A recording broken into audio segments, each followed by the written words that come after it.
"Come on, play something. There's not much our poor family can do anyway," said someone at my mother-in-law's birthday party. Everyone there, her friends, my husband's friends, and our relatives, looked at me all at once. My mother-in-law, wanting to embarrass me, grinned and stared at me. I slowly put my fingers on the keyboard. "My name is Noriko, and I'm a 36-year-old stay-at-home mom. I live with my husband Tom and our daughter Hannah, who's in 5th grade. With a kind husband and a sweet daughter, I should be happy.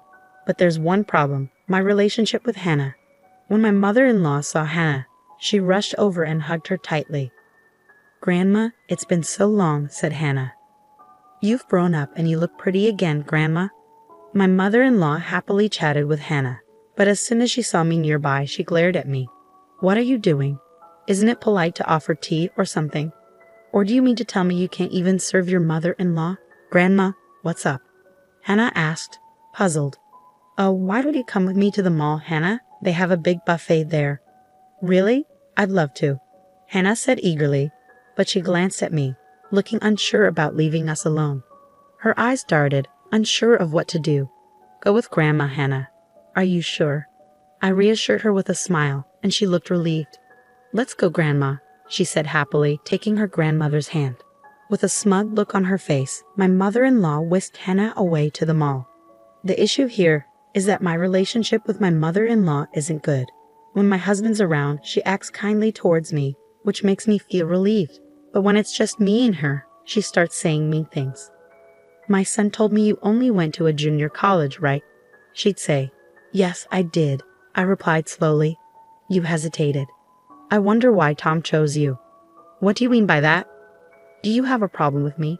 Tom is highly educated, graduated from a top private university, and yet he chose you, who is from a poorer background with just a junior college degree. I tolerate you because you're Tom's wife, but honestly, I wouldn't want to be around someone as poor as you. What's the point of having only a junior college degree? You lack education, money, and common sense. You need everything spoon-fed to you. That's why I dislike people with just a junior college education," she said with a cutting tone. Her words hurt me deeply. "I'll try to be polite when others are around, but please keep your distance from me," I replied, stung by her unreasonable argument. Since then, when we're alone, she's been unkind to me. I've tried to ignore her insults, following my strategy of minimizing contact with her, as my mother-in-law suggested. But the real problem is my daughter, Hannah. She adores her grandchildren and visits us every 3 days. Most times she takes my daughter away from me, just like she's doing now. My heart ached as I watched my daughter anxiously ask me, "Don't you and Grandma get along?" "We're okay, sweetheart," I replied, trying to hide my own hurt. "But Grandma says you're mean to her," my daughter said. "It's the other way around," I wanted to say, but I held back. Instead, I just said, "Maybe we had a disagreement the other day." "Mom, you have to make up with Grandma," Hannah insisted. "You're right. We'll try to patch things up." I forced a smile at her directness, though inside it hurt. One day, my mother-in-law came over and said, "Hannah told me you teach piano." "Yes, I teach her. I'm teaching her on my father's old grand piano. It's a bit worn, but it's precious to me.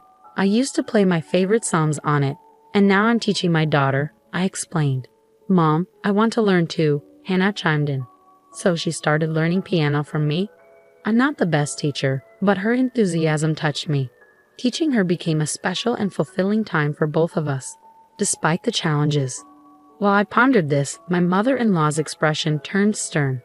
"Step aside," she said in a low voice. "What?" "Step aside." "But I've been teaching Hannah," I protested. "Not anymore. I don't want someone like you with your background teaching her. Don't you care about Hannah's future?" Shocked by her tone, I stammered, "What's wrong? Do you want to argue?" But she cut me off, saying, "Never mind.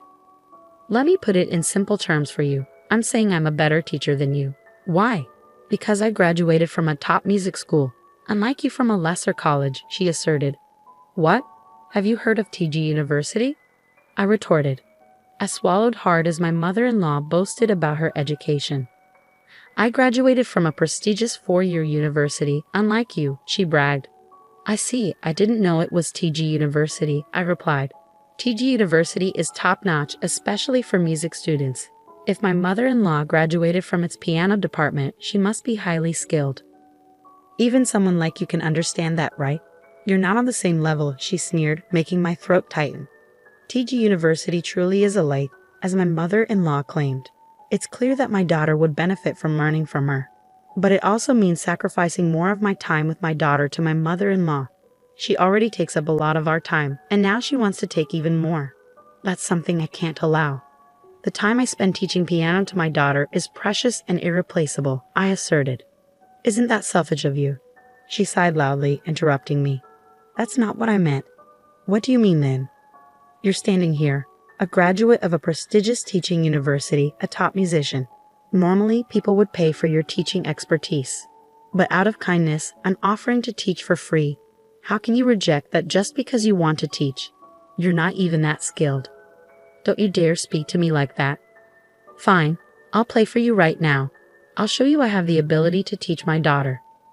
Who wants to hear a poor woman like you play? Your playing will make our ears bleed. What can I do to prove myself to you? You don't even need to prove anything. You just need to follow my instructions. I've already spoken to Hannah. I couldn't believe what I was hearing. What had my mother-in-law told my daughter without involving me? I felt a surge of anxiety.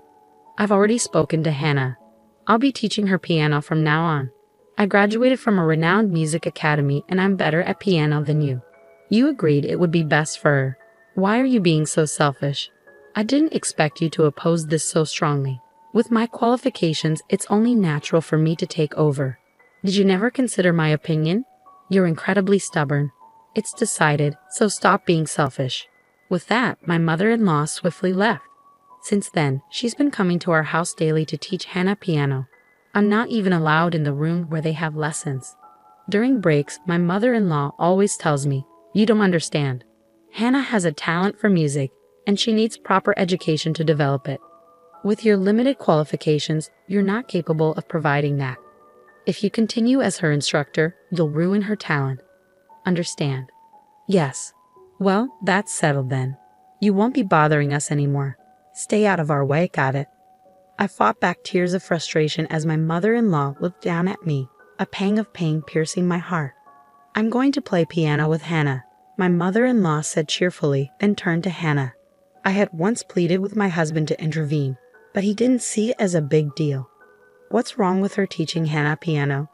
He asked dismissively. It's not just about teaching piano, it's about taking away quality time from me and Hannah. You're overreacting. I'm sure Mom just wants to lend a hand. Why do you have to criticize her efforts to make your life easier? No, it's not helping. I'll talk to Mom about it, okay? Please don't be so upset.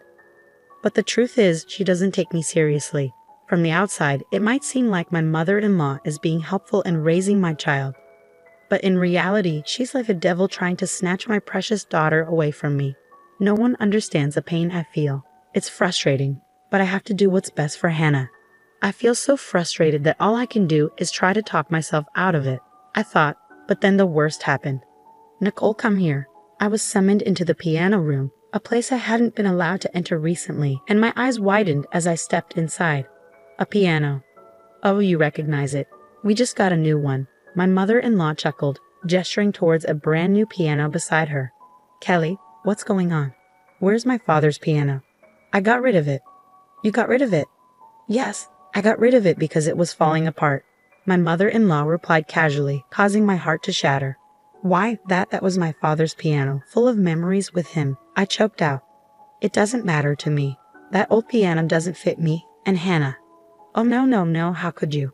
I hoped she was lying, so I questioned her. I called the contractor and had it taken away while you were out, she said without hesitation. You entered the house without permission. What do you mean, without permission? I always do that. There's a big difference between your presence and absence, isn't there? You can't just dispose of someone's property without permission. How could you do that? Shut up. I was being kind by getting rid of that old piano and buying a new one for you. I might regret it, but I don't deserve to be yelled at, she snapped, pushing me out of the room and slamming the door behind me. You clearly don't understand the importance of this piano. Don't even think about touching it without my permission. And you're not allowed in this room either. Right now, Hannah is practicing a song for my birthday party. People like you are disrupting her practice. I had reached my breaking point as the door slammed shut with a resounding thud. That night, I asked Hannah, "Are you practicing a song for Grandma's birthday party?" "Yes, I'm practicing really hard." "Please listen to me, Mom," she replied earnestly. "Yes, of course, I'll listen. By the way, Hannah, I have a favor to ask you." I smiled at her, and she cheerfully replied, "What is it?" Then came the day of my mother-in-law's birthday party. Relatives, neighbors, and friends were all invited, along with some of my daughter's friends. It seemed like my mother-in-law was in a different mood this year. She had sent letters to many people a few days before, insisting that her granddaughter would play the piano for her birthday and she would love for them to come and listen. Her plan worked, as the guests were mostly relatives, neighbors, and my mother-in-law's friends, along with some of my daughter's friends. I'm sure she had instructed my daughter to invite as many friends as possible. My mother-in-law smiled when my daughter brought a lot of friends, saying, "So, the granddaughter is playing the piano for me, huh?" I thought maybe it was a mistake to have my daughter practice piano for the party, but I kept quiet. I spent the morning busy making food and a cake for the party. My husband and daughter helped me, but my mother-in-law didn't want to pitch in at all. It was her birthday party, but I wish she appreciated my efforts too. Nonetheless, I was glad to see so many people gathered. Once the preparations were done, my mother-in-law stood up in front of everyone and exclaimed, "Thank you all for coming to celebrate with me." The party began with my mother-in-law's lively voice and exaggerated gestures, as if she were a stage performer. After enjoying the food and chatting for a while, my daughter stood up and moved in front of my mother-in-law. "Happy birthday, Grandma." "I have a present for Grandma," my daughter announced, then took a seat at the piano placed in the back of the room. "Please listen," she said cheerfully before starting to play Twinkle, Twinkle, Little Star. The tune was sweet, and I could see smiles on everyone's faces, but it wasn't flawless. Clearly, her skills had declined. Anna could have played better. As I pondered this, the performance came to an end. My daughter smiled shyly at my mother-in-law, who praised her, saying, "You did wonderfully. Thank you, Hannah." Then my mother-in-law turned to me, "And now I have a request for you." "Oh, what is it, Hannah?" "I want to hear you play, not the easy pieces, the difficult ones. Can you?" For some reason, my mother-in-law seemed puzzled by my daughter's request. Her eyes darted around, but when she caught sight of me, she put on a sickening smile. "Yes, you may play. But before I do, Nicole, didn't you say you were going to play a piece for me?" My mother-in-law looked at me and said something like that. I had never promised such a thing, but I felt pressured. She was going to do it? What? I hadn't heard my mother play in a long time. "Yes, Hannah, your mother is going to give us a wonderful performance for Grandma." "Wow, I'm looking forward to it," my mother-in-law said after seeing her granddaughter's smile, then turned to me. "It's my birthday, so I'll let you touch this piano." With that, she pushed me and made me sit down in front of the piano. The whole room was buzzing with excitement after Hannah's lovely performance, and all eyes were on me, eagerly anticipating what I would play next. "Well, there's not much a poor person like you can play anyway, right?" My mother-in-law whispered in my ear, so only I could hear. It was like she was daring me to embarrass myself in front of my daughter. "Come on, Nicole, play for us. Everyone's curious to hear what you'll play," she mocked. Despite her taunts, I quietly replied, "Okay." I slowly placed my fingertips on the keys, took a deep breath, tapped the keyboard once, and then began to play a piece with great energy. "What?" was my mother-in-law's puzzled voice in the background as I carefully played the piece, making sure not to falter in my finger movements. The piece was Chopin's Etude Op. 10 No, one famously used as the opening song of the Anna Piano Forest. It's a very challenging piece for performers, but it's one I've practiced extensively and become quite skilled at. There was no way I could fail. I flawlessly finished the piece, then stood before the stunned audience and gracefully bowed. Instantly, applause erupted from the crowd. Surrounded by eyes filled with emotion and excitement, and applause filled with admiration, I basked in a feeling I hadn't experienced in a long time. My mother-in-law, standing beside me, muttered, "No way." When I asked her what was wrong, she huffed in response. "It's nothing," she said firmly. I countered with a confident smile. "You seem impressed. Where did you learn to play like that?" My eyes conveyed a silent message. Despite growing up poor, I still managed to excel. My mother-in-law turned to Tom, asking, "What?" "Nicole won an award for excellence in a junior piano concert when she was in high school. It's been a while since I've heard her play, but she's still amazing. Her performance was beautiful yet powerful. No, I'm not that great. There are plenty of people better than me. I quickly deflected, then turned back to my mother-in-law. You graduated from that famous music college, TG University, right? Yes, I did. Why do you ask? I'm quite curious. How do you teach piano to Hannah? What kind of music do you focus on? Well, that's not really relevant at the moment, is it? Why not? You graduated from a renowned music university and a teacher's college as a musician. Surely you have some input on her education, right? No, it's not necessary to worry about that. Just play something for me. What? Please play a piece of music I've always wanted to hear. Your wonderful performance. I would even ask my daughter to play it for me. My mother-in-law's eyes widened at my request. Yes, I only had one request for my daughter, to have her grandmother play. So, could you please ask Grandma to play for her birthday party too? That's all. But that's all it would take to complete my revenge. While I embarrassed myself in front of all my relatives by playing poorly, my mother-in-law would hide behind an excuse, claiming I was too ill to play. But I'm sorry, I can play just fine. Ah, I want to hear it too, my daughter agreed cheerfully. Grandma's fingers aren't feeling well, so she only lets me play simple pieces. Is that so, Hannah? How did you learn to play the piano from your grandmother? At first I played the songs she taught me, but they were all easy. So these days, I play while looking at the music sheets you gave me. Grandma always compliments me on how good I am. Do you get any advice from your grandmother? No, she always says she has nothing to teach me because I'm a genius, so I don't get any advice from her. I see, I got the point. I had thought that Hannah's piano skills were declining, but that was what it was all about.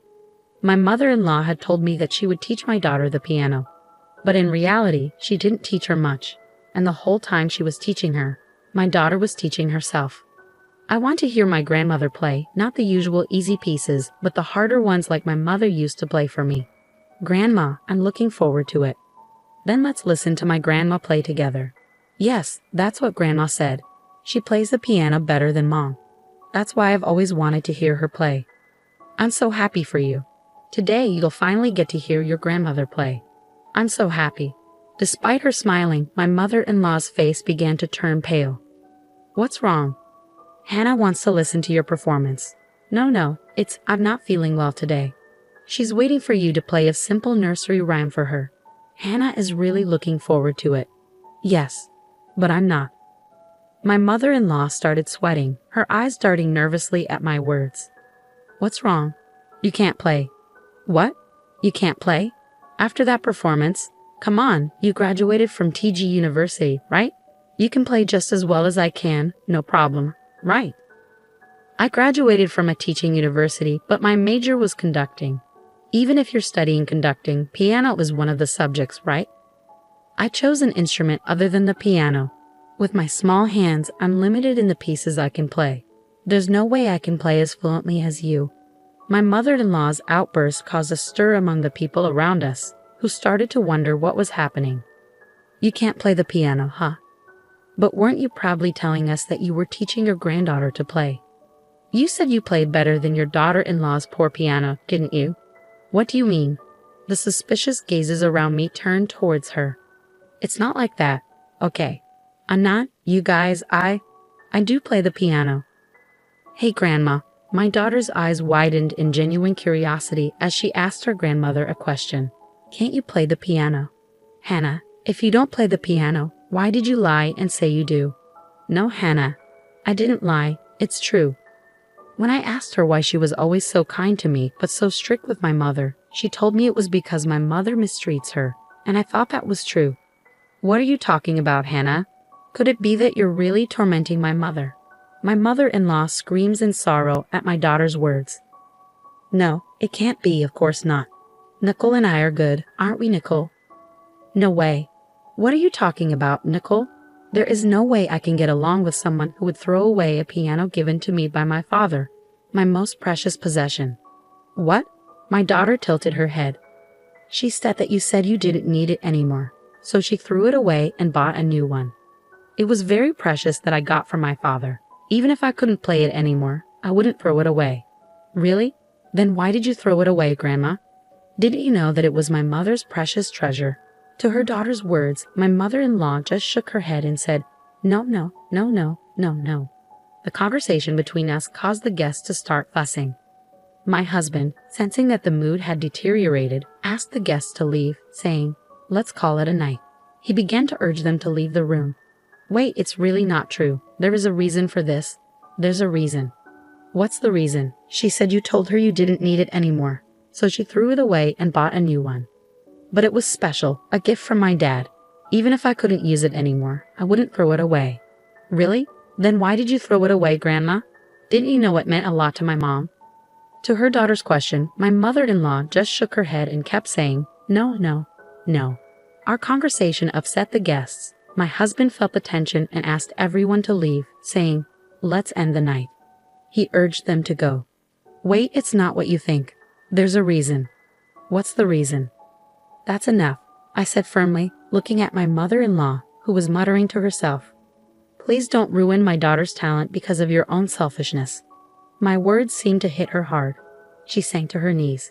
After that day, she never visited our house again. She had made a scene at her own birthday party. No matter how much she might want to, she wouldn't be welcome at our place anymore. And it seemed her relatives and neighbors who were at the party were spreading rumors about her. Now she's being avoided by them. Still, she keeps insisting, "It's not my fault. I was framed. That wicked wife set me up." She's going around the neighborhood saying it's not her fault, but nobody believes her. Honestly, it's just typical of her. Meanwhile, my daughter has been practicing piano with me, and she's improving a lot. "Mom, I want to play a duet with you." "Well, it might be tough until you improve a bit more on the piano. Then I'll practice loads and get even better than you. I'm sure you'll surpass me quickly, Hannah. And I'm going to be a pianist, a pianist, a pianist. And when I perform in front of lots of people, I'll say I became a pianist because of my mom who taught me. She's much better at piano than I am, Hannah. So I'll practice a lot. I'll keep at it. Thank you, Mom. I'm really happy to have peaceful times with my daughter again."